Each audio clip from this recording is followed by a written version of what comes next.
Mereka bilang ini Rp1.000, ya kan? Tapi makin lama di dalam isi riba, Rp1.000 yang dulu bisa dipakai untuk membeli 50 kg emas pada tahun 46, ketika pertama kali diberikan rupiah, hari ini diberikan tukang parkir pun tidak mau. Maka mereka ganti gambarnya dengan Soekarno-Hatta, nolnya ditambah 2, jadi 100.000.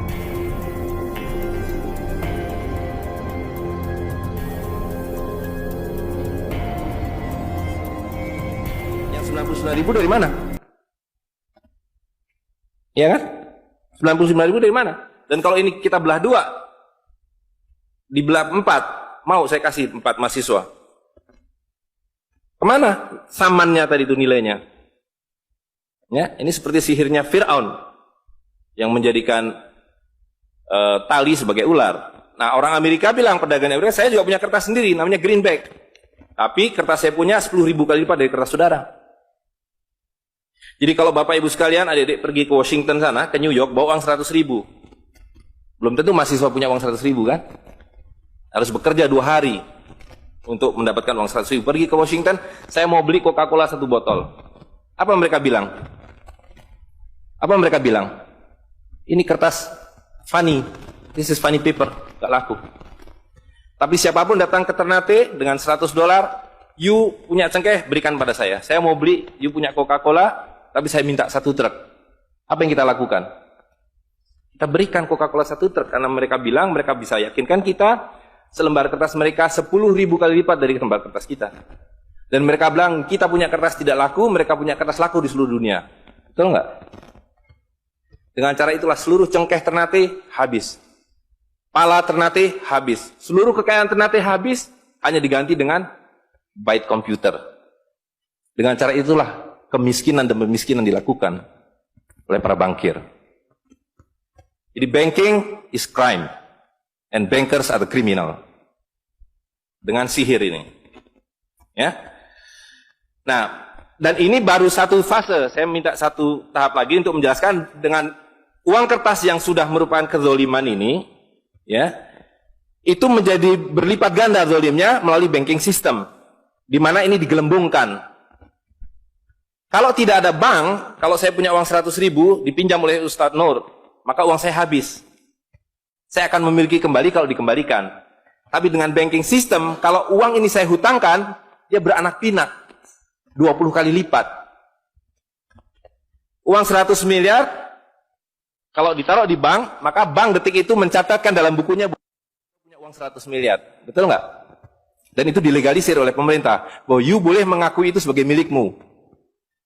Dan bagi bank, uang titipan ini liability, maka dia harus sewakan, dia harus pinjamkan dengan bunga kepada orang yang mau beli rumah tidak bisa beli rumah, mau beli mobil tidak bisa beli mobil.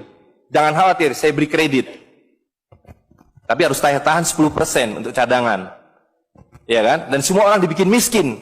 Misi pokok bank adalah membuat semua orang miskin, supaya tidak mampu membeli apapun kecuali berhutang melalui bank.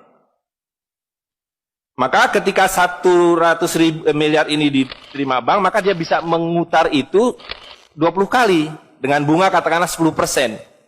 Maka dia akan mendapatkan dari bunganya saja 180 miliar. Jadi kalau bank bilang saya ngasih bunga hanya 10%, dia akan dapatkan 200%. Dan dari pokoknya yang dia putar itu, maka dia akan dapatkan 20 kali 90 miliar. Coba lihat, maka terciptalah uang 1,9 triliun, hampir 2.000 triliun. Padahal uangnya berapa tadi? 200 miliar. Yang 1,8 triliun dari mana? Angin, sihir. Tidak ada. Itu sebabnya setiap bank dijaga oleh satpam. Supaya mengesankan bahwa di bank ada uang. Tidak ada uang di bank. Itu kenapa setiap pegawai bank pakai jas, pakai dasi. Supaya orang yakin bahwa uangnya dijaga dengan baik. Karena di situ tidak ada uang. Dan itu sepenuhnya pengelabuan. Jadi bank itu adalah arisan berantai. Kalau kita datang mengambil uang, tapi orang bisa bilang, tapi kalau saya ngambil uang di bank kok ada? Uang siapa yang diberikan? Uang Anda sudah nggak ada. Jadi orang percaya bahwa bank adalah tempat yang paling aman menyimpan uang. Bank adalah tempat paling tidak aman menyimpan uang. Belum Anda keluar dari pintu bank, uang Anda sudah nggak ada. Membuktikannya gampang. Datang pada hari yang sama, minta saya mau ambil uang saya hari ini. potong telinga saya kalau Anda dapat uang, kecuali 10% dari nasabah. Bisa dipahami? Ya, uangnya tidak ada. Itu. Nah, tapi yang perlu dipahami adalah akibatnya. Kalau kita tadi punya uang 100.000, di sini ada satu handphone, maka berapa harga handphone ini? Ceteris paribus kata ekonom. Maka harga handphone ini ada 100.000, ya kan? Tapi ketika ini digelembungkan menjadi 2 juta, sementara sumber daya alamnya tetap, berapa harga handphone ini? Menjadi 2 juta. Dan itu mereka bilang inflasi. Jadi inflasi adalah kebohongan. Lihat ya, dulu ketika Republik Indonesia didirikan, uang yang pertama dicetak adalah 1 sen, paling besar 100 rupiah. 600 rupiah. Uang 1.000 pernah didesain tapi tidak dicetak karena terlalu besar. Karena dengan 1.000 Anda sudah dapat beli emas setengah kilo. Pada waktu itu 1 gram emas hanya 2 rupiah. Dan mereka berjanji, jangan khawatir, setiap rupiah saya jamin dengan 1,5 gram emas. Sampai sekarang itu berlaku Undang-Undang tahun 46. Nah tapi lihat, karena uang kertas itu sihir, dicetak makin banyak, nilainya merosot. Bebeknya mah tetap, cengkehnya tetap, palanya tetap, tapi nilai uang yang merosot. Maka mulai tahun 52, ini pertama kali by the way, ini Bank Indonesia baru muncul tahun 52. Bank Sentral Republik Indonesia itu bukan Bank Indonesia, dulu namanya BNI 46. Tapi Belanda tidak mau. You mau merdeka, you mesti nurut saya. Hentikan BNI 46, ganti dengan bank saya, The Jeffers Bank, menjadi Bank Indonesia. Dan hentikan uang Republik Indonesia, ganti dengan uang saya, Guilders, yang kemudian berubah menjadi uang Bank Indonesia. Oke. Nah, begitu muncul tahun 52, rupiah sudah mulai tidak laku. Dibikinlah uang 1.000 rupiah. Ringkas cerita, tahun 57, uang 1.000 sudah mulai tidak laku. Dibuatlah 2.500 rupiah. Dibuatlah uang 5.000, pertama kali muncul 64, uang 10.000 rupiah. Pak Karno bilang kita sudah terlalu miskin. Maka uang 1.000 digunduli menjadi 1 rupiah, yang disebut centering. Tapi tidak lama kemudian muncul lagi. Karena uang kertas adalah penipuan. Worthless. No value. Ringkas cerita, Pak Harto dibilang berhasil dalam pembangunan, dia bikin uang 50.000 rupiah dengan gambar Pak Harto dan kapal terbangnya. Tapi inilah ilusi yang lain, inilah sihir yang lain. Semakin besar uang Anda bukan semakin kaya. Semakin uang besar Anda berarti semakin miskin. Bisa diikuti? Maka ketika terjadi krismon, rupiah makin tidak laku, harus dibikin uang 100.000. Dan sekarang uang 100.000 sudah mulai tidak laku. Ibu-ibu sudah komplain kalau pergi ke pasar dengan 100.000. Betul nggak, Bu? Sudah tidak bisa beli apa-apa ini. Maka mereka dua pilihannya. Pilihan pertama adalah mereka akan mencetak uang 200.000, 500.000. Tapi tidak mungkin. Komputer sudah nggak bisa menghitung. Kalkulator nggak bisa menghitung. Hang. Terlalu banyak nolnya. Pilihan kedua adalah digunduli nolnya. Redenominasi. Jadi redenominasi itu bukan untuk mengatasi inflasi, tapi untuk menutupi inflasi. Jadi itu adalah pengelabuan di atas pengelabuan, di atas pengelabuan, di atas pengelabuan. Gitu. Ya. Jadi secara real, uang 100.000 ini dulu ketika Pak Harto masih berkuasa, menjelang jatuh itu, kalau dibelikan telur, dapat 50 kilo. Masih ada yang ingat gak, Bu? Kali ibu-ibu ingat pasti. 1 kilo telur harganya 2.000 rupiah. Begitu Pak Harto jatuh, dibilang ini gara-gara krismon, uangnya sama, walaupun ini belum ada waktu itu, karena ini masih 50.000 aja udah besar waktu itu. Uang yang sama dengan telur yang sama, tiba-tiba dibawa ke pasar, saya mau beli telur. Bu, hari ini tidak dapat 50 kilo lagi, hari ini cuma dapat 13 kilo. Karena daya belinya, telur sekarang 7.500. Dan hari ini, kalau di pasar Ternate berapa Bu harga telur sekilo? Hari ini. Di Jakarta 20.000. Dan telurnya sama. 1 kilo itu isinya 16 butir, 17 butir, 18 butir. Uangnya sama. Tapi hari ini kalau dibelikan telur hanya dapat 5 kilo. Kemana yang 45 kilo? Itu yang mereka rampok. Itu yang mereka rampok. Dengan melalui apa yang mereka sebut inflasi. Tapi sebenarnya dengan cara penggelembungan uang. Kertas yang terus-menerus nilai. Nah, satu lagi Pak ya, saya minta ini karena ini penting sekali. Ini penting sekali. Nah, sistem zalim ini kemudian difikskan dalam satu sistem politik yang disebut nation state pada level global, kan judulnya kan globalisasi uang. Jadi negara bangsa itu diciptakan oleh para bankir pada abad ke-20. Jadi waktu Indonesia merdeka, Singapura merdeka, Malaysia merdeka, Afrika merdeka, itu bukan kemerdekaan spontan, tapi didesain.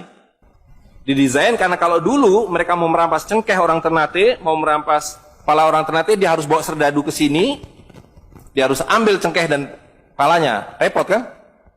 Maka dengan menciptakan uang kertas, mereka tetap bisa mengambil cengkeh orang Ternate, mengambil kepala orang Ternate tanpa harus kirim serdadu di sini. Dan karena itu saya kasih merdeka. Tapi satu mesti bikin bank sentral, kedua pakai uang kertas. Supaya saya tetap bisa membeli 1 barel minyak Anda dengan harga 4 sen dolar. Karena mencetak uang ini biayanya hanya 4 sen, 500 rupiah. Ya, jadi berapapun harta yang kita punya bisa dibeli dengan cara itu. Nah, lalu tadi saya sudah ceritakan, uang kertas itu dimunculkan bersamaan dengan konsep negara nasional plus hutang negara. You boleh merdeka, tapi you miskin. Rakyat penyakitan, rakyatmu bodoh. Tapi jangan khawatir, saya punya uang. Sekolahkan rakyatmu, bikin pembangunan, saya kasih utang. Ya kan? Nah, jadi tugas pemerintah itu, republik, adalah satu, mengambil hutang dari bank, menghabiskan utang itu, melalui apa yang disebut APBN. Lalu dulu mereka tanya, jadi bagaimana saya membuat APBN? Jangan khawatir, sekolahkan anak-anak pintar kamu ke Berkeley, ke Chicago, ke Harvard. Mereka dididik untuk membuat pembangunan. Lalu dikasih paket hutang, dan diajari, kalau nggak bisa, kirim konsultan seperti John Perkins, dan sejenisnya. Lalu ada satu pertanyaan, bagaimana kami membayar hutang kami kalau begitu? Mereka bilang, you punya 200 juta rakyat, pajaki rakyat kalian. Pajaki rakyat kalian. Kalian punya kepala, punya cengkeh, habisi hutang kalian. Karena you membayar hutang, kalau kita hutang, 5 miliar dolar setiap tahun, apa mereka kasih berkoper-koper dolar? Apa yang mereka kasih ke kita? Mereka hanya mengetik di komputer, 5 miliar dolar, ting, masuk ke Bank Indonesia. Nanti Bank Indonesia tinggal kirim ting ke Bappenas, Bappenas ting ke departemen-departemen itu. Tapi ketika kita mau membayar hutang mereka, bisa kita mengetik di komputer 5 miliar dolar, ting, dibayarkan ke Bank Dunia? Nggak bisa, you mesti punya devisa. Dari mana kami punya devisa? You mesti beli dolar kami. Caranya tebang hutan kalian. Habisi boksit kalian. Habisi mineral kalian. Betul nggak? Nah, jadi itulah yang terjadi di dalam sistem Fir'aun sekarang ini. Bahwa pemerintah itu didesain hanya untuk mengambil hutang dari bank, menghabiskan melalui APBN dan proyek, kemudian memajaki rakyat. Karena itu pajak semakin hari semakin tinggi, semakin banyak, semakin tinggi, semakin banyak. Gitu. Nah, jadi kalau digambarkan seperti ini, ya kan? Wilayah domestik nasional itu adalah demokrasi. Supaya kalau 5 tahun harus ganti. Kalau ada presiden, ada perdana menteri yang tidak nurut pada para bankir, out. Tapi para bankir tidak pernah berganti, mereka turun-temurun, perusahaan swasta, anak beranak pinak. Ini kira-kira hanya 400 keluarga di dunia ini yang menguasai seluruh sistem keuangan dan politik. Jadi kita ini sekarang utangnya tiba-tiba sudah 2.100 triliun. Padahal tahun waktu Pak Harto jatuh itu utangnya hanya berapa? 50 miliar dolar. 500 triliun. Sekarang sudah 2.000 triliun. Dan begitu kurs dolar berubah, utang kita nambah. Gitu. Dan BI tidak pernah memenuhi janjinya. Karena tugas pokok BI adalah menjaga stabilitas kurs, tidak pernah bisa. Dan tidak akan pernah bisa. Apapun yang dilakukan, karena memang tidak ada nilainya. Gitu. Nah, jadi sebagai penutup, maka apa yang harus kita lakukan adalah melakukan, membalik seperti yang mereka dulu lakukan. Yang mereka dulu lakukan adalah mengambil emas dan perak dari orang tua kita. Mereka lebur menjadi batangan, dia simpan di berangkas, dan kepada kita dikasih toilet paper ini, kata Mahathir Muhammad. Maka yang harus kita lakukan sekarang sebelum ini jadi apa? Oncom. Lebih berharga oncom. Tukarkanlah menjadi emas dan perak, menjadi dinar dan dirham, dan kemudian gunakan untuk muamalah. Karena Nabi sudah mengatakan akan datang satu zaman di mana semua yang kamu miliki tidak ada harganya, kehabisan nilai, kecuali dinar dan dirham, kecuali emas dan perak. Jadi kalau dilihat, ya dolar dalam dinar atau dinar dalam dolar dalam 10 tahun terakhir 2004 itu cuma 54 dolar. Hari ini sudah di atas 250 dolar. Dan lihat, menipunya uang kertas ya. Kalau kita pakai untuk menyimpan naik haji, kalau Anda menabung dolar, maka tiap tahun naik. Saya sudah hitung ini, dan ini valid sekali. Naik setiap tahun itu 3,5%. Kalau Anda menyimpan rupiah, setiap tahun naik 5%, nggak nyampe-nyampe. Tapi kalau Anda menyimpan dinar, maka dia akan turun 8% setahun. Jadi tahun 2000 naik haji butuh uang 21 juta rupiah. Kalau dinar butuh 71 dinar. Tapi hari ini, kalau mau naik haji butuh hampir 40 juta rupiah. Dengan dinar, cukup dengan 16 dinar. Jadi dulu kalau punya rupiah naik haji satu orang, sekarang sampai Dubai suruh pulang. Nggak cukup uangnya. Tapi dengan dinar dulu naik haji satu orang, sekarang bisa naik haji 4 orang. Dengan kata lain, kalau Bapak Ibu sekalian serahkan cengkeh Bapak Ibu sekalian dan menerima uang kertas, Anda 4 kali miskin. Detik itu juga dalam konteks ini. Maka serahkanlah cengkeh dan katakan, saya mau serahkan cengkeh, bayar kami dengan dinar. Bayar kami dengan dirham. Saya serahkan pala kami, bayar kami dengan emas dan perak. Saya tidak mau uang palsu ini, uang-uangan ini. Saya mau uang yang sebenarnya, uang dari Rasul SAW. Ya, gitu. Dan harga minyak ini palsu semua. Dibilang minyak naik turun naik, tidak ada yang minyak naik. Kalau dengan dolar dia naik terus, tapi dengan dinar dia flat. Sekali lagi, bahwa sumber daya alam itu terbatas, maka alat tukar pun harus terbatas. Jadi ketika kita menggunakan kertas ini digelembungkan. Tapi ketika Anda menggunakan emas dan perak, ini sama. Maka sekali dia punya alat tukar, nilai tukarnya dari zaman Rasulullah SAW seekor kambing, hari ini 1 dinar dapat seekor kambing. Zaman Nabi dapat seekor ayam 1 dirham, hari ini dapat seekor ayam. Tidak ada yang berubah. Sekali lagi pemiskinan itu adalah dibikin oleh sistem. Dan tadi sudah disampaikan bahwa dari tahun ke tahun, di dalam slide yang sebelumnya dalam penjelasan itu, bahwa dinar dan dirham itu selalu dicetak oleh para sultan. Jadi lihat, ketika para sultan berkuasa, para sultan berikan emas dan perak pada rakyat. Para sultan kemudian disingkirkan, diganti oleh para bankir, emas dan perak mereka ambil, diberikan kertas. Itu yang terjadi dari abad ke-19. Maka alhamdulillah pada hari ini kita melihat bahwa kesultanan sudah kembali dengan dinar dan dirham.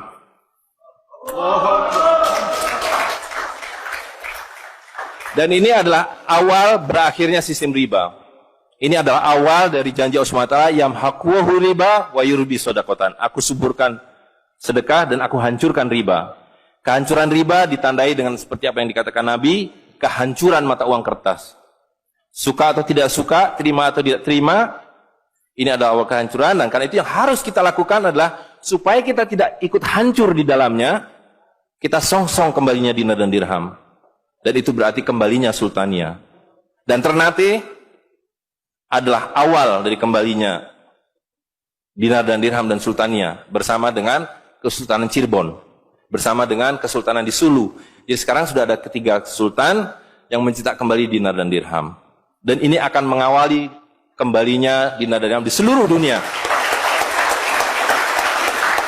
Jadi kalau pada abad 15, abad 16, abad 17 bangsa Ternate sudah sampai ke Madagaskar, sudah sampai ke negeri atas angin di Spanyol, maka pada abad 21 kembali Ternate sampai Spanyol.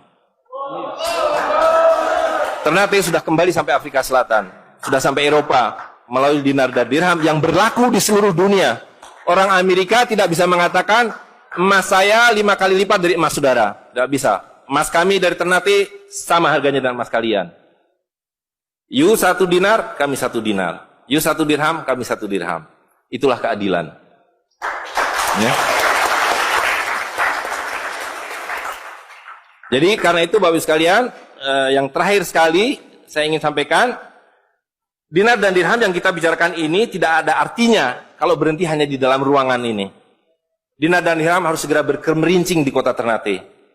Dan Anda semua yang harus memulainya. Tadi 2 orang sudah menyatakan diri sebagai relawan Jawara, jaringan wirausahawan dan pengguna dinar dirham Nusantara.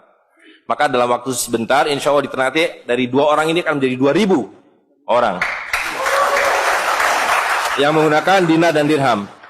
Ya, dari 2.000 akan menjadi 200.000. Seluruh penduduk Ternate menggunakan dinar dan dirham. Dan Kanjeng Sultan dari beberapa waktu yang lalu sudah mulai membagikan zakat dalam dirham. Jadi di Ternate itu sekurangnya sudah ada 1.000 orang memiliki koin dirham yang dibagikan oleh Sultan. Dan itu adalah awal. Ini baru awal dari kembalinya Islam dan berakhirnya kezaliman. Jadi sekali lagi Bapak Ibu sekalian, marilah segera ya ular-ular Fir'aun itu kita akhiri dengan cara yang sangat mudah, yaitu kita mentaati perintah Allah SWT. Allah SWT mengatakan, wa halalul bai' wa harramar riba. Aku halalkan berdagang dan aku haramkan riba. Dan uang kertas adalah riba par excellence. Di dalam uang kertas ini ada 2 riba sekaligus. Ya, jadi saya kira itu saja. Saya mohon maaf mengambil waktu agak terlalu banyak, tapi ini penting karena supaya clear semuanya. Ya, karena ini baru pertama kali dibicarakan di Ternate. Demikian, Assalamualaikum warahmatullahi wabarakatuh.